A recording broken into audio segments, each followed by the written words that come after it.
Oga syuting bareng Arya Saloka, Amanda Manopo pilih main film. Amanda Manopo bakal kembali syuting lagi. Namun, Amanda Manopo takkan syuting bareng Arya Saloka di sinetron Ikatan Cinta, melainkan main film. Sayangnya, Amanda Manopo masih merahasiakan judul film yang bakal dibintanginya itu.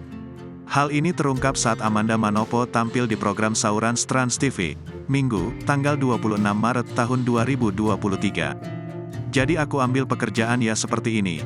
Jadi sebentar lagi aku mau ada film atau apa gitu, ujar Amanda dalam unggahan Instagram Saurans di net, Minggu, tanggal 26 Maret tahun 2023.